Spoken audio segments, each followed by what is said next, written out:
నేటి మేమంతా సిద్ధం సభకు ఇక్కడికి విచ్చేసి మనందరినీ ఆశీర్వదించి దిశానిర్దేశం చేసి జరగబోవు ఎన్నికల్లో మనందరం వైఎస్ఆర్ కాంగ్రెస్ పార్టీని విజయ పదంలో నడిపించేందుకు మనకు ఆదేశాలు ఇవ్వడానికి ఇక్కడికి విచ్చేసిన మన నాయకుడు గౌరవ ముఖ్యమంత్రి వర్యులు దీశాలి దమ్ము ధైర్యం ఉన్నటువంటి మన నాయకుడు శ్రీ వైఎస్ జగన్మోహన్ రెడ్డి గారికి, అలాగే వేదిక పైన వేదిక ముందు ఉన్నటువంటి నా వైఎస్ఆర్ కాంగ్రెస్ పార్టీ కుటుంబ సభ్యులందరికీ కూడా హృదయపూర్వక నమస్కారాలు తెలియపరుచుకుంటా ఉన్నాను.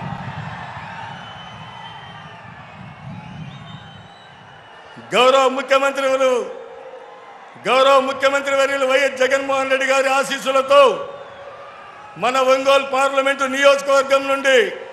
పోటీ చేస్తున్నటువంటి పార్లమెంటు అభ్యర్థి గారికి, అలాగే 7 నియోజకవర్గాల్లో ఉన్నటువంటి